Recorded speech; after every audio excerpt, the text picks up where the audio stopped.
Hello, welcome back to Shocks Talks. Wow, got a little creak in the floor today. Today is an exciting episode. We're going to talk about psionics who are speaking out right now. So we've had a lot of activity recently with whistleblowers coming forward, talking to Congress about, things that are happening in the skies and in secret programs. But now we're hearing more about this other very important aspect of the UAP, UFO phenomena, which is psi. And that's the remote viewing, the telepathy, the special extrasensory abilities and experiences that people are having. And this is the week of, today is Saturday, October 18th. So we're middle of October, just no matter when you're watching this, so you know what's going on. And I'm going to pull up my notes here. For those of you who are new to the channel, my name is Shakti. Shocks is a childhood nickname. And I read about anomalous phenomena and I talk about it. So on this channel, you can look up any of the different playlists that I have in the podcast or playlist section. And if you click on videos, you can see everything in chronological order, which you probably know if you're already on YouTube. But if you're new, you might not realize it. So the nice thing about the playlists is you can click through and it'll go to the next episode. And I did create this channel with some intention around the order of what I'm presenting. So it is kind of a nice chronological experience if you're able to do that. The beginning is a UFO history overview, and then I go into the remote viewing aspect of it, and then we talk deeper, like consciousness topics and theories, and now we're kind of like bouncing all over the place. So it's all interconnected, and I got into this stuff because of my own strange experiences and my deep curiosity, and it's my goal to follow this path intuitively and intelligently. So I am looking for the most credible sources, and that's what I'm sharing with you. And this episode, Psionics Speak, is about Dan Sherman and Jozak.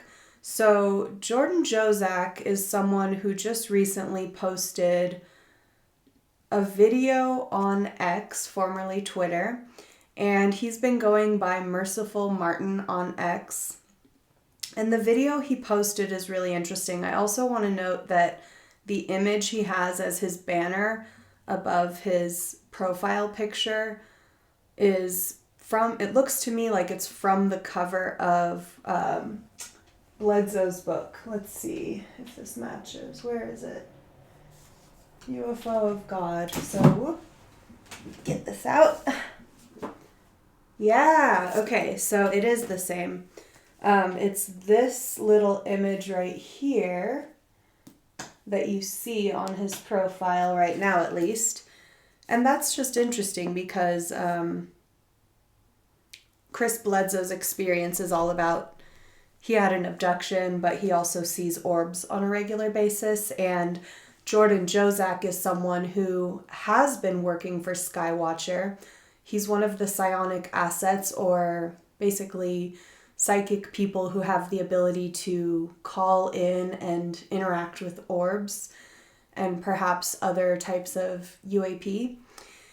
And we first learned about him from the Skywatcher channel when they were posting their little short documentary pieces. They've been quiet for a while, and I've been asking about them and wondering what's going on with Jake Barber and Skywatcher. And then I recently saw some content coming out from Michael Batista, one of the guys that worked with Skywatcher, and now Jozak. Now, the interesting thing about Jozak's story, and again, go to his X to hear the whole video, but he is talking about being recruited through the GATE program at a very young age. And if you're on TikTok or maybe even like UAP Twitter, you've heard people talking about like, oh, the GATE program, that's like how they scout people. But apparently that did happen a couple times at least, maybe a lot of times. And kids were pulled out of school into these special programs, and Jordan is talking about his experience and then later how he was trained and used as a psionic asset. And he does touch on some really darker topics like the abuse that occurred within those programs. Because there are some aspects of these trainings that can be kind of torturous, as you might imagine. And so he's speaking out about that. He said it's not all bad, but there are darker aspects, and it's part of disclosure. And for those of us that want disclosure, we have to be ready to stomach some really unsavory truths. It's going to happen again and again, unfortunately. So that's part of disclosure. I'll talk more about his story later, but today I want to focus on Dan Sherman. So the other thing that happened recently was on American Alchemy with Jesse Michaels, and he interviewed Dan Sherman. Now, this is a huge deal because there are not very many other interviews with Dan Sherman, and the ones that do exist that I don't think I've even seen, maybe little clips of, but Sherman himself said that like he doesn't feel like they're a good reflection of who he is or what his story is, because basically those interviews are highly edited, and also it's just kind of like asking a question, getting an answer.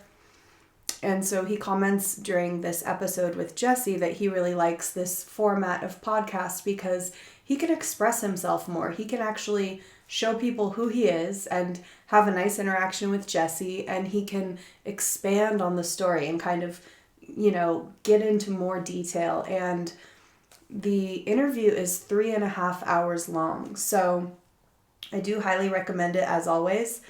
But I took 8 pages of notes on this interview so that I can give you the bullet points. And some of you will just want to skip this and go watch the interview. That's totally fine. I totally recommend it.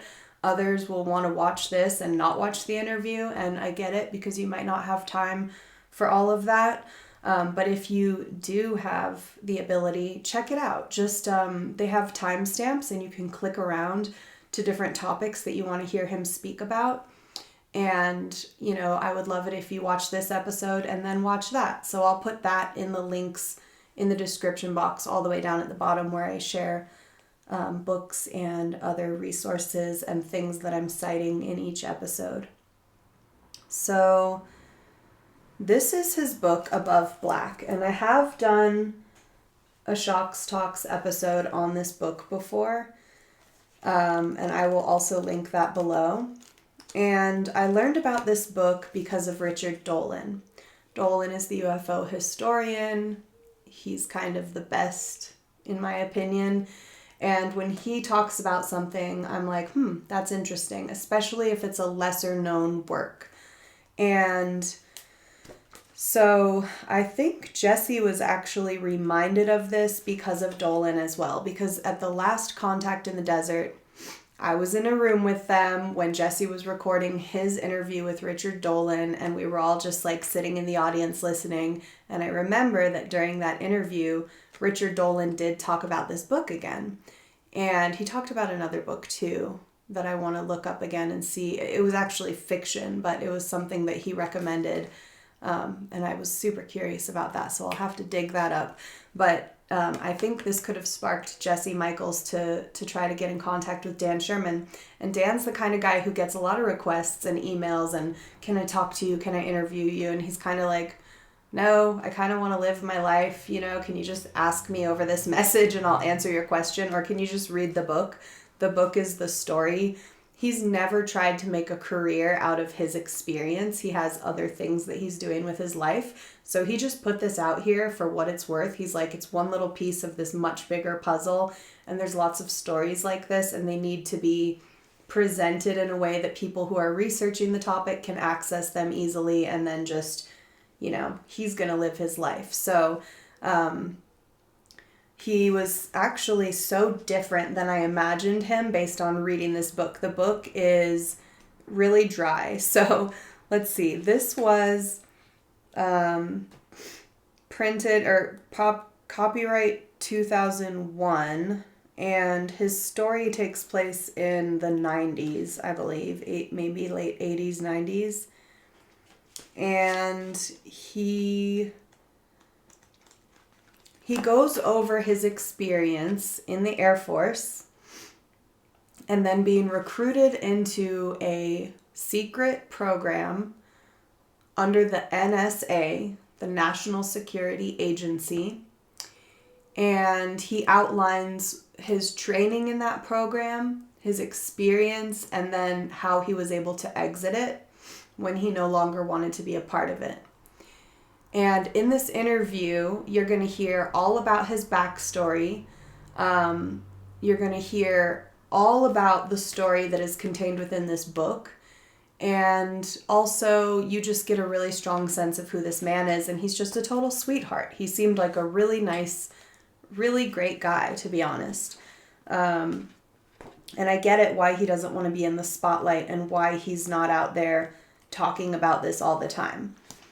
Now, the reason this interview deserves a little more attention than if he had just gone on any podcast is because the host, Jesse Michaels, is extremely intelligent and thorough with his vetting of guests and his research around the information they're presenting. So he has a team of researchers who are going to cross-check every little fact, every little tidbit of information, and they also make that available to you. So if you're the kind of person that needs to see the documents and the paper trail and all the different things that corroborate this story, go to Jesse Michaels, American Alchemy, his X page or his YouTube channel, or probably the website too, and they have a Substack as well, and you can access all of those documents if that's what floats your boat.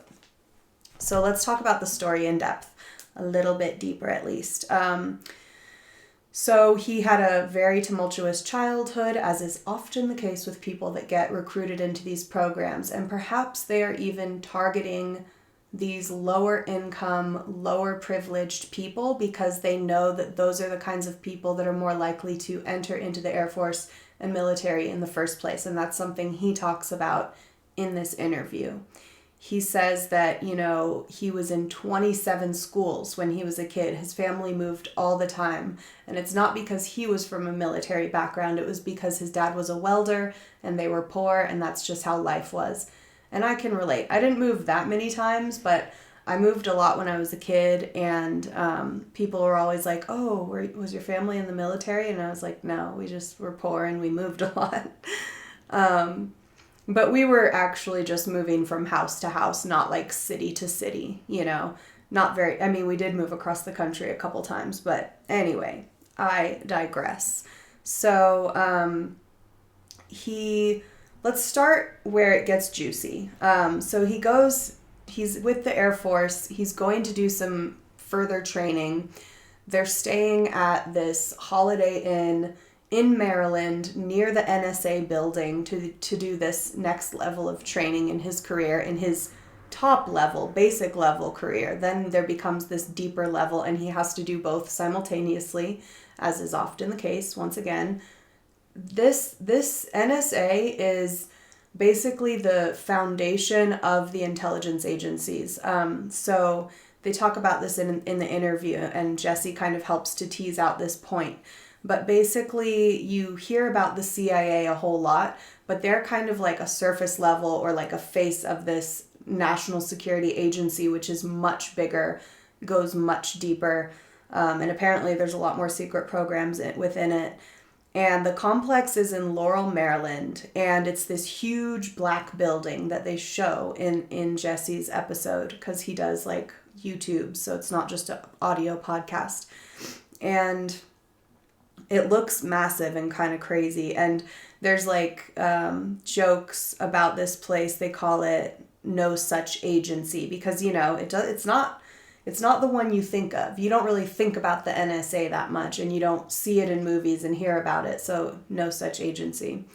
And then basically he gets called in by his captain to start this, to actually have a conversation first. And he thinks he's in trouble because the captain is like a high rank and you don't usually talk to them directly. And he's all nervous, and he gets taken into this room in the building, and in the NSA building. And the captain tells him the craziest shit, basically. He sits him down and he says, I would like to bring you into this program. You're going to start training to become this intuitive communicator. I don't know if he lays out what it's called or anything like that. But he says that in 1947, we came into contact with an alien species. In the 60s, we started a Project Preserve Destiny. It was designed to genetically manage human fetuses so that they would have an advantage to do the specific thing that you're going to be trained for. And they go on to tell him that his mother was abducted a couple years before, which is before 1963, which is when he was born. And then she was abducted again when he was inside of her, basically growing as a little baby. And the result of it was it gave him the ability to have these communications with aliens, basically. And the government was given access. So the mother was chosen by her demographics. They knew that a certain percentage of people would want to go to the military. And, you know, he talks about how if he had gone off on a different path, they wouldn't have been able to control him or get access to him. He needed to be, you know, someone that was going to comply. So the military training is an important part of it.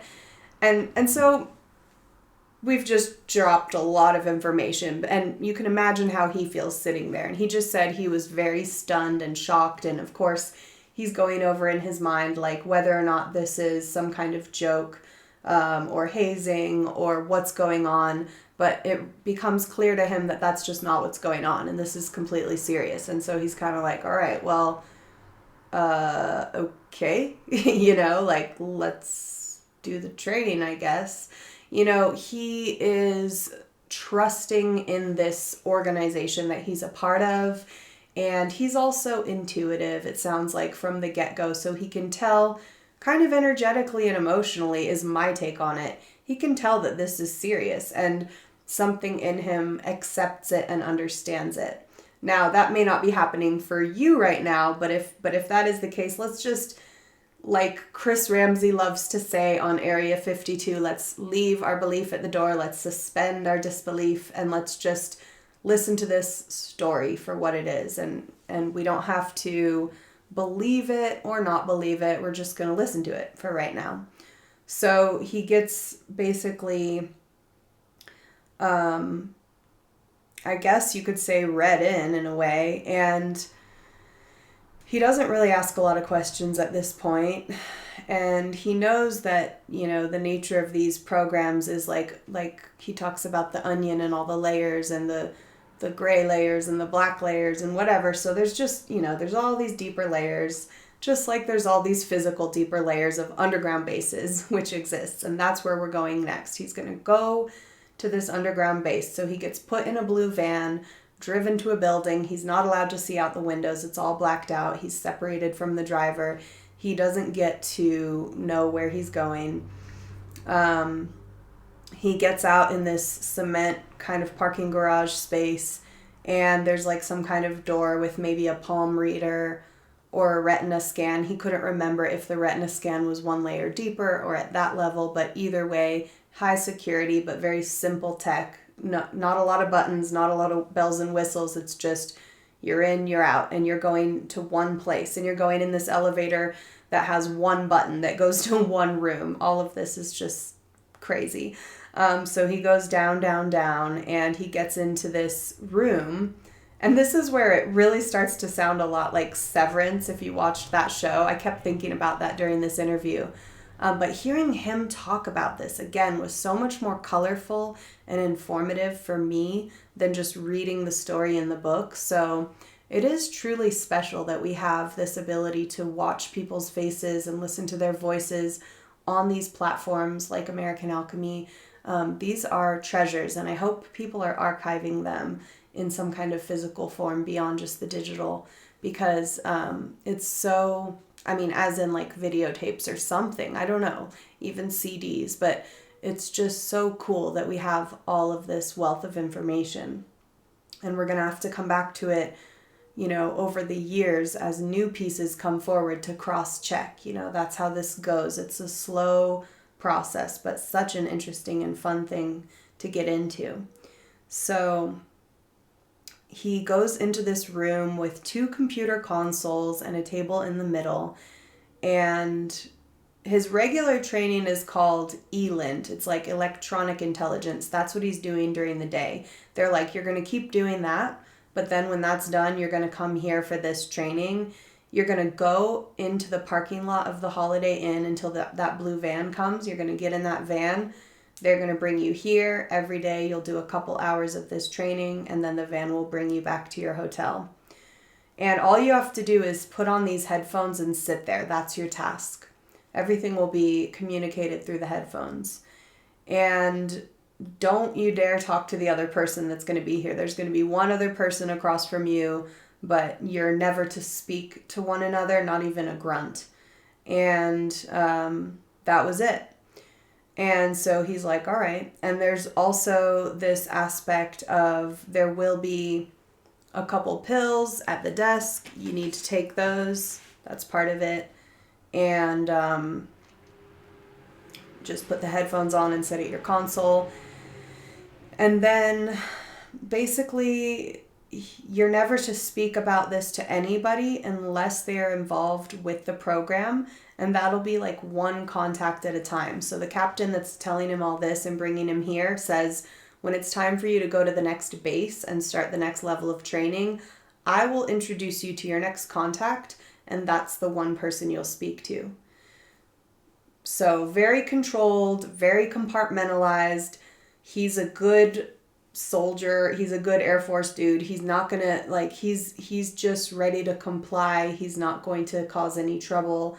And he's just like, all right, and that's how it goes. And it's smooth. And he never speaks to that other guy. He never tries to do anything outside of the protocol, but he does sometimes forget to take the pill. Sometimes he forgets to take both of them. Sometimes he forgets to take them all together. And so he said that wasn't a very big deal. It wasn't like this magical drug that allowed him to do this task. It might have been, in his perception, maybe some kind of supplement that was there to help with focus, or who knows, but it was clear that it wasn't like the drug was making this possible. And he also felt like it wasn't the tech that was making this possible, because later on he starts to have these communications without the tech.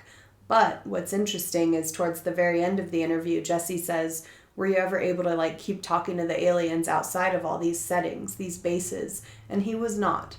So there may have been some kind of technological component that was a part of the base as a whole that was allowing for these communications to be transmitted. And of course, the aspect of working with the computer, later on it becomes him just using the computer to type up what he's receiving.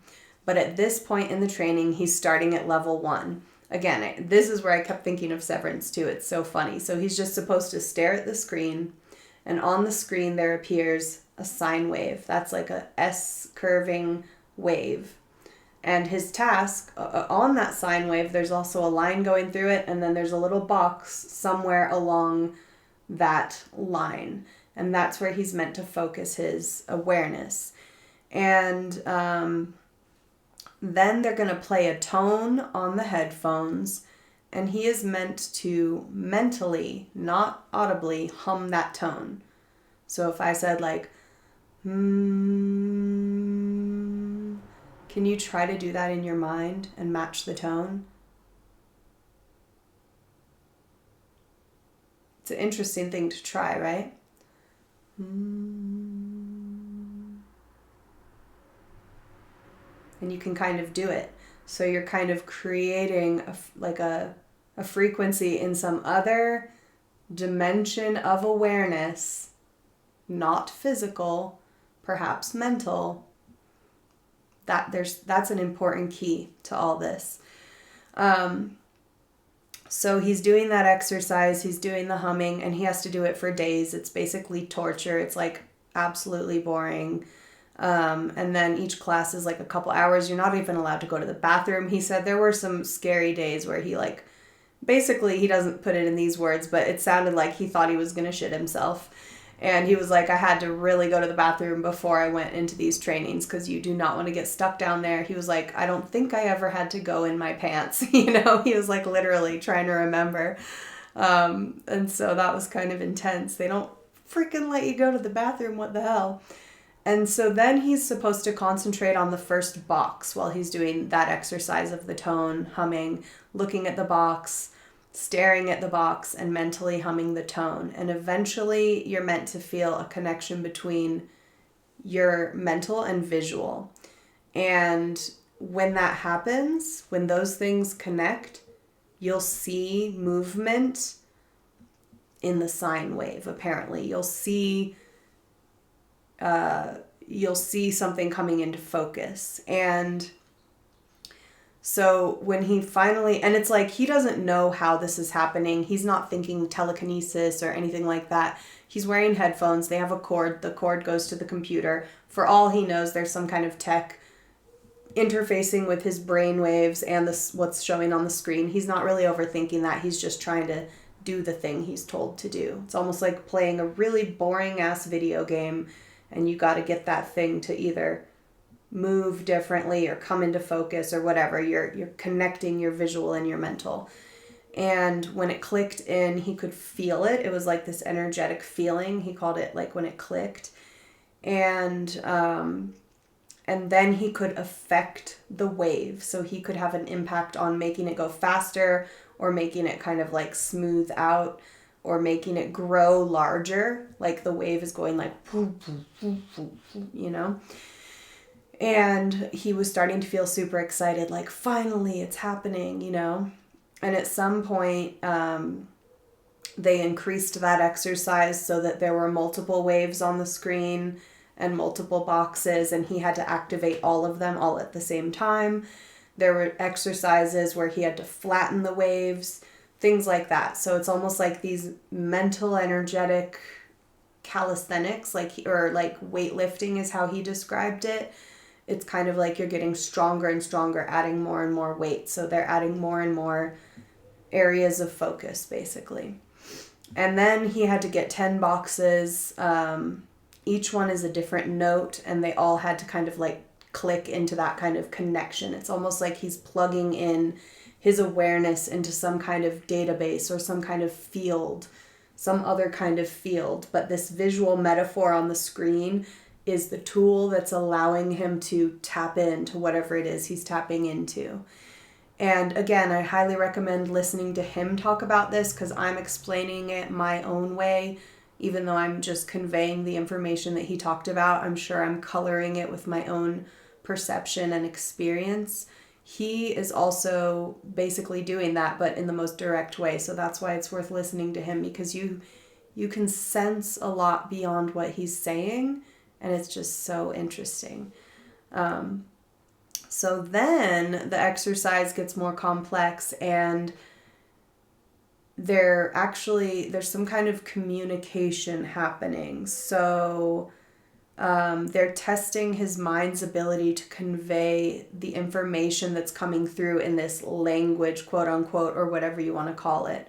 The boxes were just feedback for him to see that something was happening.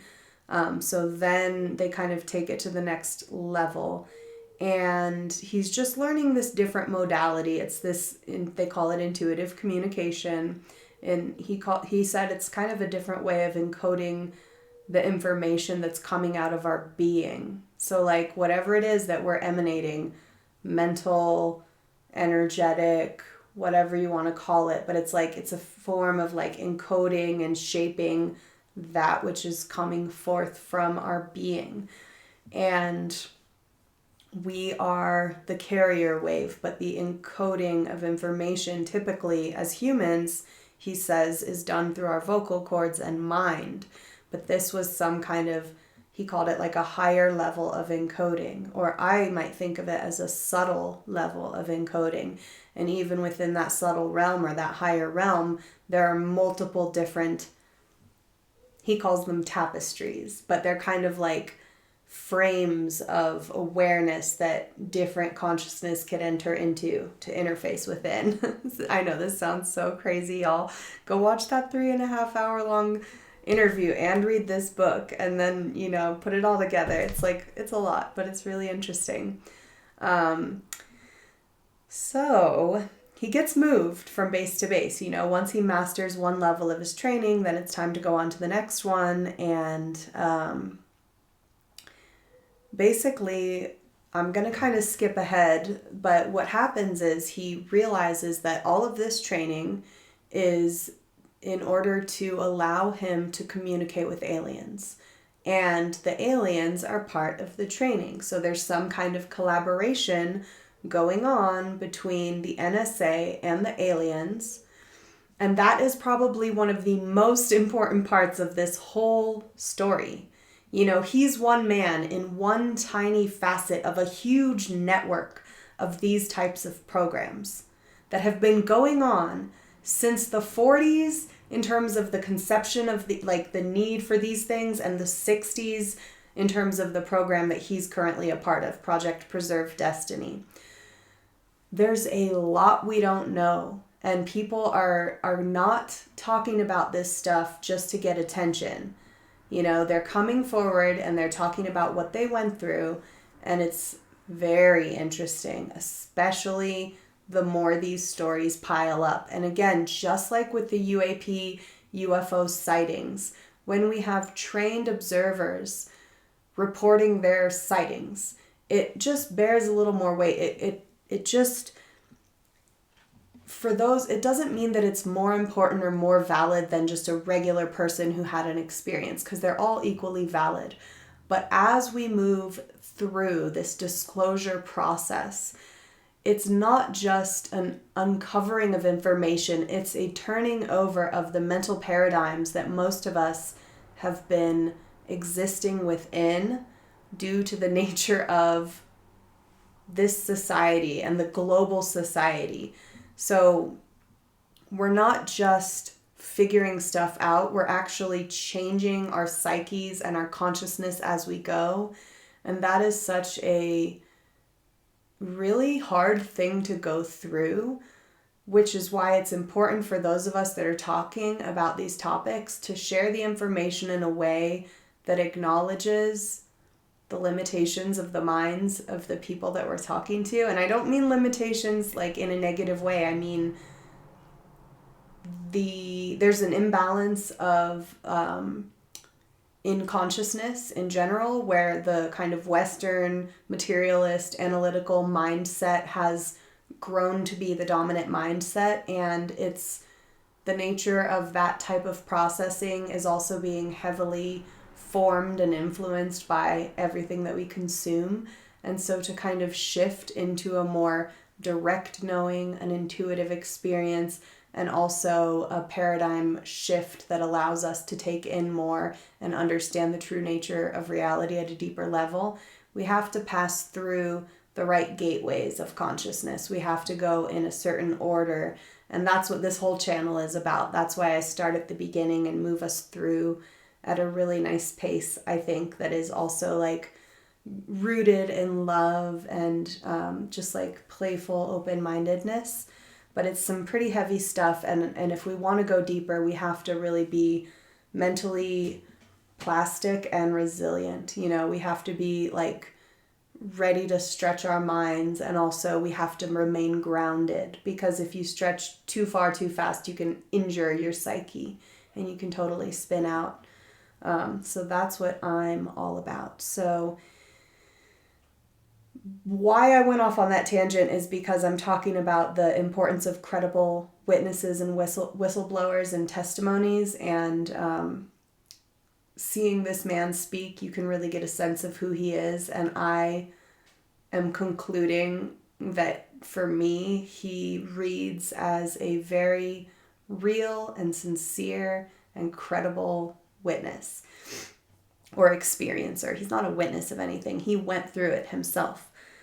So anyway, he's going deeper and deeper into this training. He's going to different locations. They've moved him to another base, but there is this little side story about this white van if you want to go through the timestamps and just listen to that story. Basically, one day in the parking garage of this main building that he was in for the first section of his training, he sees another van, and it's a white van, and it has a dent in a specific place. And later that day, he actually sees that van driving, and he follows it because it's like they're all in the area. They're all around this building and everything. So he follows it, and he sees that it goes off to this company called NCT, Noise Cancellation Technologies.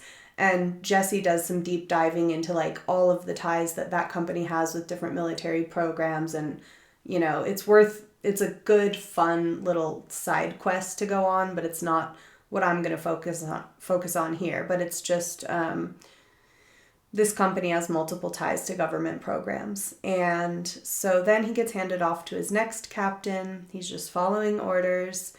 And he starts to, this is where he starts to communicate with the aliens. So now that he's been trained, he's talking to these beings through this basically telepathic connection. And he's doing his techniques, and this is where he starts talking about the tapestry. So it's like in his mind's eye, in some kind of, you know, Tom Campbell would call it like a database, a reality frame. It's just you're shifting your consciousness to this other zone of experience that's not just like this physical matter experience that is present and, you know, located around us, but he's shifting his consciousness out, kind of the way remote viewers do, or channelers or mediums, or anyone who has telepathy, the kids that are going to the hill, you know, it's the same kind of thing. He's going to this special place, he calls it a tapestry, and he's seeing little kind of areas, and again, this isn't visual, this is all metaphor because there's no words to describe what he went through, but there's areas of focus that his consciousness gets drawn to. And so he goes to those areas, and then he receives a little packet of information basically, and it'll be like a number or a word or an image. And to kind of skim ahead, you know, because he really goes and breaks this down in this interview detail by detail, but he as he progresses pretty slowly over time, you know, going through these programs and these different bases and different locations, he starts to have more richer communications coming through. So it's like he's getting something and then he has to type it up, write it down, like, okay. And somebody else on the other end is like checking it. He doesn't know who that is or where they are or whatever, but essentially it's like alien communicating to human, and then some other human and probably other aliens on the other end of the whole thing monitoring the situation, facilitating the training, and then eventually kind of sliding him into just becoming an operative. But he never was asked to, he never agreed to, he just ends up starting to like actually work within the context of this. So he was okay with it when it was all training, but at some point they just kind of sneakily slip him into the fold where he's actually getting information that is directly about, it seems like it's about abductions, and he is there to help convey information from the aliens who have abducted a human back to the military, or whoever this black program is, the NSA. Sorry, it's not even the military. It's literally the National Security Agency, one of their black programs, Project Preserve Destiny. And so at that point, he's actually transmitting like pain levels and things like that. And he starts to feel kind of spiritually, emotionally like compromised. He doesn't want to be in that situation. Something doesn't feel right about it. And of course he says, you know, maybe everybody was doing something that's actually good for us. Maybe these are about upgrading humanity. Maybe it's the positive side of the abduction phenomena. But why is it a secret then? You know, and why didn't they ask me to be a part of this and to do this job? They just kind of inserted me into this thing. And that's when he becomes really uncomfortable and he finds his way out of the program. But just to back it up a little bit, when he's starting to communicate with the aliens, before he's doing the job, he's still training. He talks about 2 specific aliens that he had contact with. He creates nicknames for them, but they never gave him names. And they sound like soldiers in a way.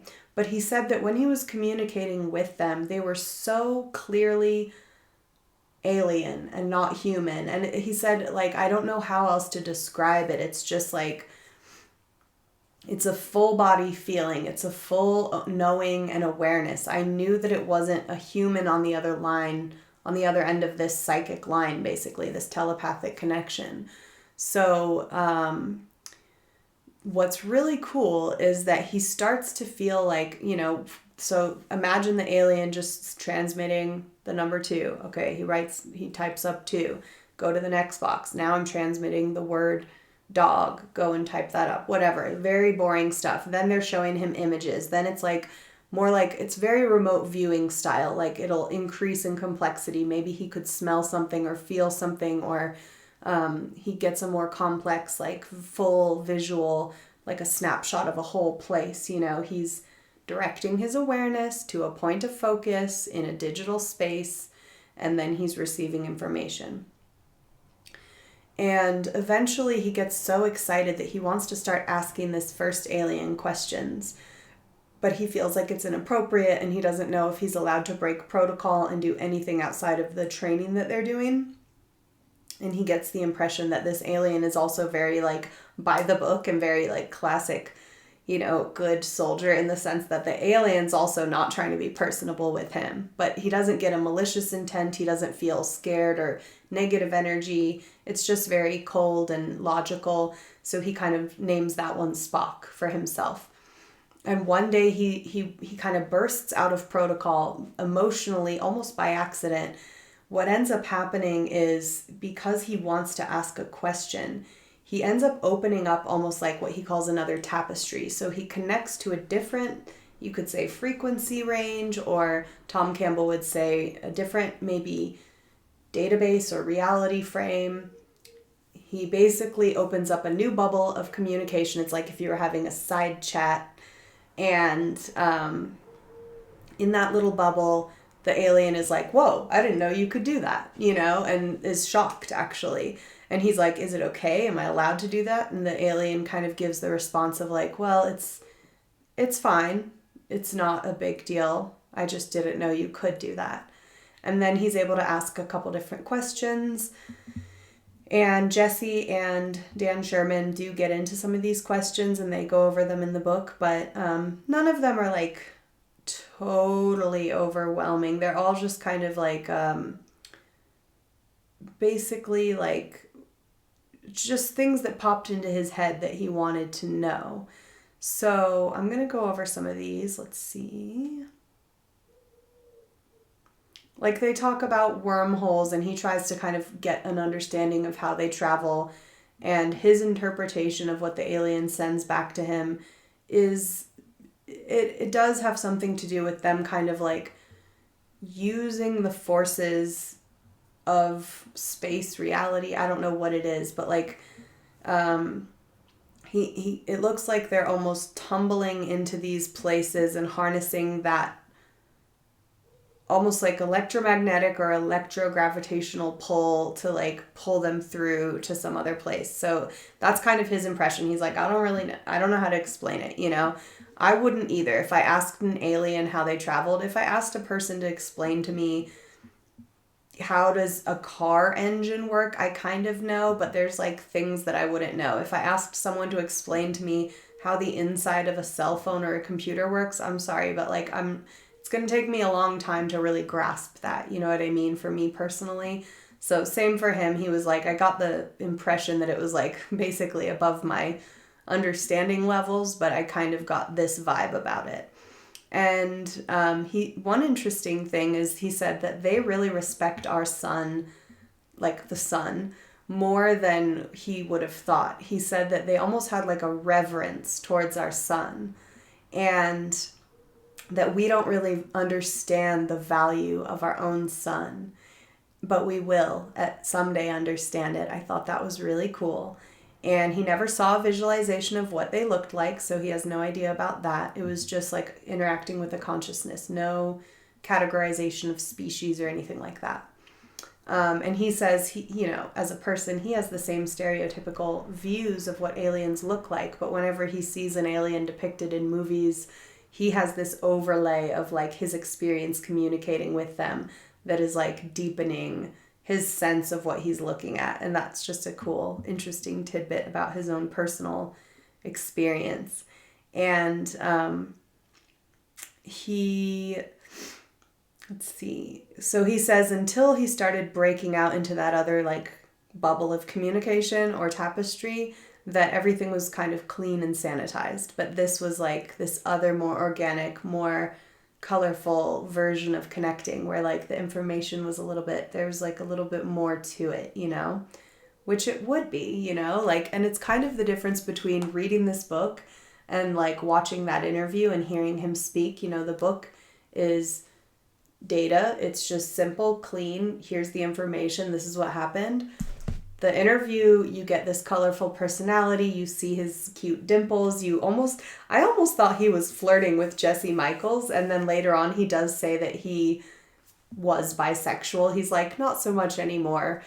Because I guess he's married to a woman and he feels like that's more like what his thing is right now. I don't know. He didn't get deep into that, but it was cute because I was like picking up on that energy as I was watching him. And that was like a total surprise to me. And I was like, oh, I'm seeing more about this person that like I never would have got just from reading the book, And that's kind of what it's like with the alien. He's in this basic like protocol mode of communication where they're just do, here's the info, do the exercise, do not try to like get into anything personal. But then he would like break out of that every once in a while and they would have this other little conversation. When I was reading about that part of the story in the book, it was so hard to grasp because it's so abstract in a way. And they talked about it as like planes of communication or levels in the book. When I heard him speak about it in the interview, everything clicked for me. I was like, oh, I know what you're talking about. Now I get what you were saying in this book. It was like really hard for me to grasp it just from reading his story. So interesting. So yeah, he talks about, there's always so many interesting details just about the nature of these programs, how he's treated, how he's tracked, how people kind of know his whereabouts. There's a lot of stuff like that I always like slurp up all those details. I'm like, ooh, that's so interesting, but I'm not going to dig into all that now. He talks about how in his second alien contact he calls it Bones. He just makes up these nicknames for himself, but he says that like he also tried, now that he knew, because he couldn't keep connecting with that first one. Eventually they're just like, all right, you're done here. We're moving you to a different base, new setup, new kind of building, new protocols, and you're communicating with a new alien contact. And so when he's talking to that next one, who he calls Bones, he tries to pop out to that other level of communication again, and he gets the same response where Bones is like, what? You can do that? Like, you're not supposed to be able to do that. And he's like, is it okay? And then it is okay, and they communicate more again. So he's able to like ask, they're like, yeah, it's no problem. They don't really stop him from doing it. They're just like, oh, it's almost like if you were the classic example of like, you might look a certain way, but you actually like speak another language and people are speaking that language and they're talking about you because they don't think you understand what they're saying, and then you're like, entiendo, or whatever. You know what I mean? It's like one of those kind of moments where the aliens are like, oh, you do this other thing also. So that's kind of cool. And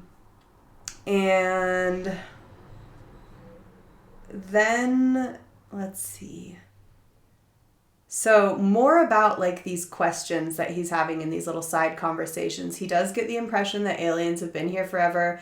They dip in and out of human evolution, like in terms of their interactions with us.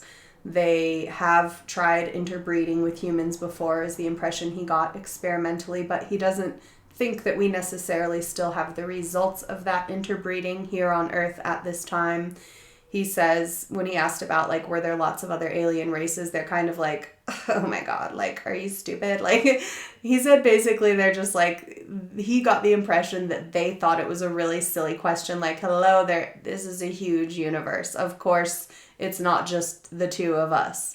So again, we have this narrow little human version of like, we're the only thing out here, and that's crazy. And he totally got kind of like slapped in the face with that energy when he asked the alien about it, but not in an aggressive way, but like he can pick up on their tone and their emotion, even humor once in a while, even though they were very dry a lot of the time, because they're like just basically both, like, he's Air Force, they're in some kind of alien who knows what, but they're kind of both like soldiers in a way, and they're just doing their job and doing what they've been told to do. But every once in a while they'll have like little funny, they'll make poop jokes, not exactly, but kind of. Like, he asks them if they excrete waste, and they kind of laugh about that. And he's like, I thought it was so funny that, like, humans, we're always laughing about that, you know, in our culture. It's like a classic thing that, like, why is that funny to us? It just is. But it was also kind of funny to them when he asked about it. And so they're like, yes, we do eliminate waste. And he's like, it made sense. Like, we're both organisms. So he's not just talking to like some computer or some person in the secret program pretending to be something. It's not just telepathy with a human. He said if he had to like bet money on it, he's like, it really was, I was talking to an alien. I could feel it. It was different than anything else. And, you know, this is his impression. This is his experience. And Jesse talks about how some people have said that there were like bathrooms on the ships. So like, yeah, there's all kinds of different stories. Even in Whitley Strieber's new book, The Fourth Kind, he talks about how this certain gray alien excretes through its skin, and then they peel off these like layers of stuff that's like flaking off of them. Anyway, we all have to, if we consume things, we have to eliminate things, and apparently we're not that different in that way. So it's funny to me that they were laughing about that. But anyway, he said like if they would transmit like a picture of a missile or a rocket, for example, it would have kind of an emotional tone to it. But when they would like answer a question like that, you know, it had a little sense of humor to it, and he could pick up on that. It's like a layer of the telepathy that he could perceive. And so, yeah, this is the one where he talks about surfing a space-time wave, creating a void and falling into it. That's something about their travel. That's something they said about their travel. And some kind of manipulation of electrogravitic energy and maybe electromagnetic, I think he says later in the interview. And then, I love this part. They refer to us humans as water vessels or water beings. Water beings. Isn't that cool? Because we're so much made of water, and they don't have as much water in them as us. And when I was a kid, me and my sisters would call ourselves water babies because we were obsessed with swimming any chance we could get. And I love that the aliens might call us water babies too, but they call us water humans. And at least this one particular kind of alien. And then, you know, he did ask about like the involvement with this Project Preserve Destiny. Like, is it just the US? And the alien said, no, it's global. Like, not everyone everywhere, but there are other countries involved with this project. So interesting. Not a surprise, but later on, based on what he's talking about, this project is what Richard Dolan has been speculating about for his entire career, which is like, what are the aliens up to? What are their agendas? And are they collaborating with humans? Yes, they are. Most likely. There's so many accounts that point to this, but in this particular version of that collaboration, it does relate to the abduction phenomena, and it does seem that there is some kind of intelligence gathering and experimentation going on where the information that is being gathered is being fed back to the aliens who are doing the abductions and to the humans who are aware of what's going on. That's a big, big deal. He gets through his years of doing all this stuff, and he's in his 30s now, or he just turns 30, and he's kind of like, I kind of want to like go and like have relationships and have a life, and I'm feeling super isolated. And you know, when you first get pulled into something like this, you do feel special. You do feel like Superman. You're learning this special ability and you're doing this incredible thing, and it's kind of cool, even though there's so much boring, isolating training leading up to it. But then you're like, I'm kind of getting over this thing. And like, also, I feel like you started putting me into a job that I never agreed to do now. And I think I don't like the way it feels. And I actually feel like there's something maybe nefarious going on and I'm not down with it. This is my vibe, my impression of him. Again, go listen to him speak about it himself. But basically, that's what he says. And so he needs to get out. And the way that he chooses to do that is to use his bisexuality as a way out, because it's a time in the military and Air Force programs where they just, I guess they don't allow gay people. I kind of forgot that that was a thing. Is it still a thing? God, I gotta look this up. It better not be. I don't think it is. But anyway, I mean, I know there are lots of gay people in the Army and military and Air Force, and so I think this is over. But at the time, you know, once he told his higher-ups, they were like, you're out, you know what I mean? But had he told his boss, who was the captain working on the secret program, he thinks he never would have been released. Because when he brought up with his captain the fact that he wanted to leave, the captain very, very matter-of-factly said, like, I don't think that's going to be possible. I don't think they're going to let you go. It wasn't like a threatening, scary thing. It was just like, that's not going to happen. And so he kind of went around that by going to, because remember, he was doing his other regular training during the day. He had this kind of like cover story of his career, and he went through them and said, hey, I'm bisexual, just wanted to let you know so that I'm not in conflict with any of your rules, because now there's these new rules that are saying like that's not okay. And so they were like, yeah, you're out, bye. And so he was set loose, and that's amazing. He was able to just go about his life and do other things. And he just, you know, he wrote this book in order to just get the story out there, and then he kind of moved on with his life. And later in this interview, they get more into like some of his own psi abilities that he had just naturally, like just different things that he has as an empath. Like if he sees violent content, like where people are falling, even in videos, he feels it in his whole body. He can't consume that kind of content. He talks about how he thinks he might have some awareness of like seismic activity when there's certain vibrations happening. He gets this almost like physical response through his ear, and that often correlates with big earthquakes, but not always. Little things like that. He goes into more details of some of his own special quirks, you could say. He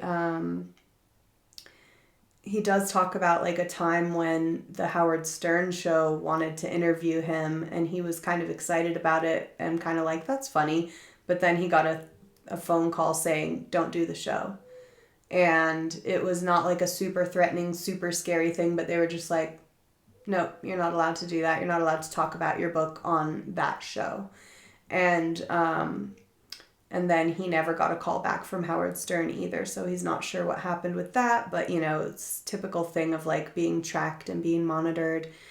And at this point, it's been so long that he feels like he's not the most important person that they're following and tracking now. His story's probably old news. I mean, God only knows how these types of programs have evolved since the time that he was in it, the 90s, you know? A lot has happened. They're like, whatever, you can talk about your story now because we're on to like so much crazier shit, so it doesn't even fucking matter. You know what I mean?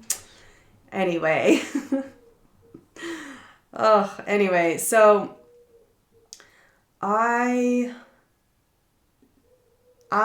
really think there's something to this, and the reason I do is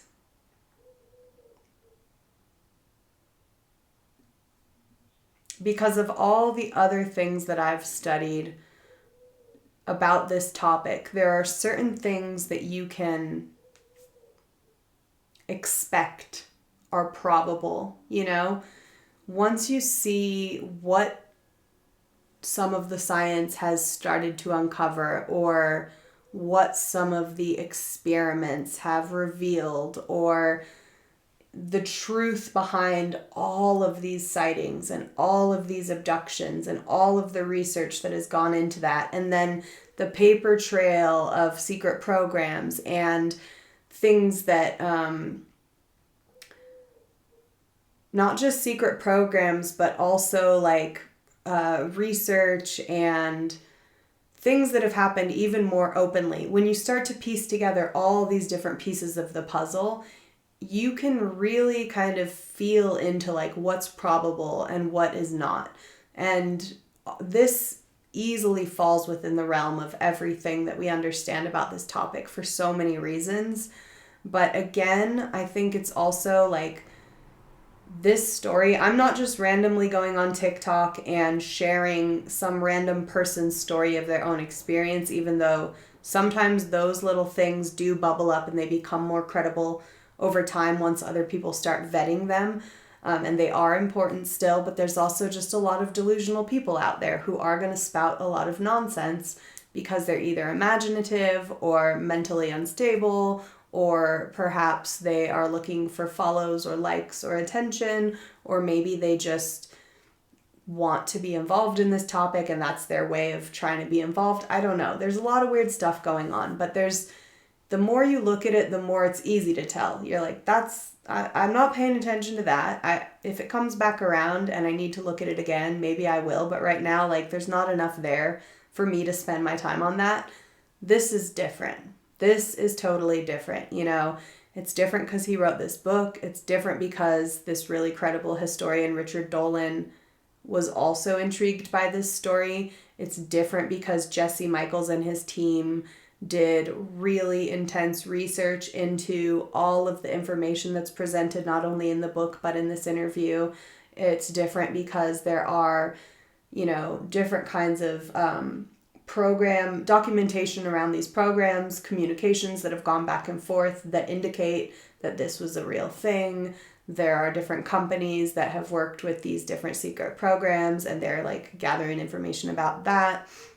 And then there was a recent article that came out in an Italian magazine that Jesse cites that mentions the name of this program, Project Preserve Destiny, and they're talking about it still being around and like kind of being almost resurrected or something. I don't know. Basically, there's a lot of different things that give this story more weight. And then also there's just, you know, we're all capable of assessing an individual with our own intuitive awareness, and that's what I do when I research this topic. I suss people out. I'm just like, do I believe you or not? And I don't do it in a way where I'm making the final say and it's like, I fully believe this person and I'll stand behind them. Like, I hardly ever feel that way about anyone, but it's like, you're worth listening to. There's something important in what you're saying. And if I connect to that energy and I feel that, that's what I'm sharing. That's what I'm sharing here on this channel. If it's something that's just happening, but I don't feel that way about it, I'm not talking about it on Shocks Talks, you know? So anyway, that's how I go about doing my thing. And what an interesting guy. What an interesting interview. I really hope you will go and listen to the whole thing if you have time, but at least click around to some different sections and compare what you hear there with what I said too, because that will also deepen your own understanding and awareness of how I do this process.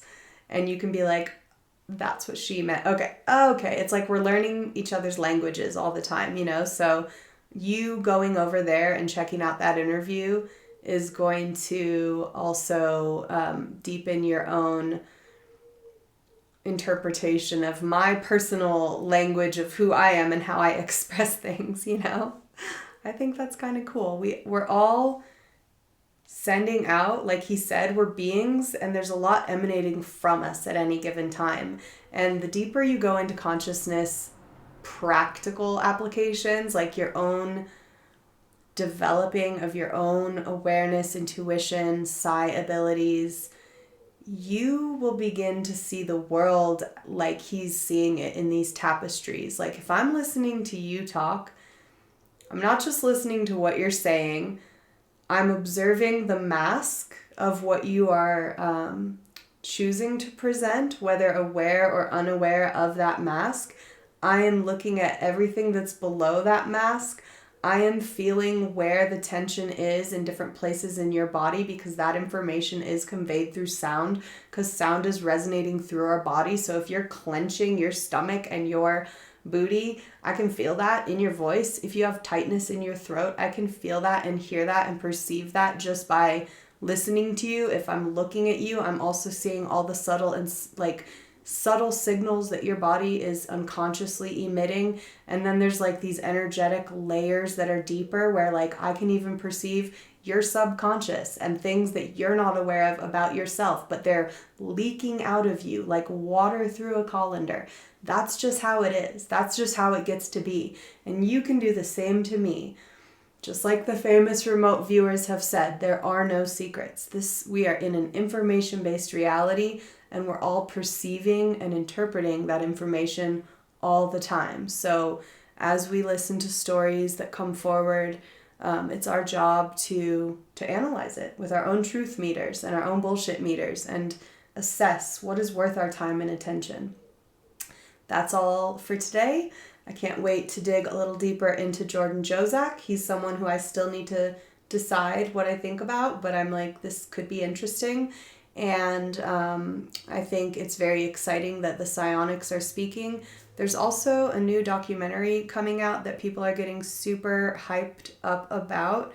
And it is called, I don't want to just say the title wrong because it's kind of generic sounding, but let me just look it up and make sure I give it to you right. Come on, here we go. This documentary, because if I say what I think it is and then it's wrong, I'll confuse you. I knew it. I was right. Okay, it's The Age of Disclosure. So The Age of Disclosure is coming out. Everybody is all Twitter about it. It's going to be released on November 21st. That's 2025. It will be in select US theaters, and it'll be on Amazon Prime Video. I'll definitely watch it and cover it, but just throwing that out there, it's going to be a big one. This could have, sometimes these documentaries come out and nobody ever sees it and nobody ever talks about it. This one feels like it might get a lot of attention. We'll see. Let's see how it goes. I'll see you all next time on Shocks Talks.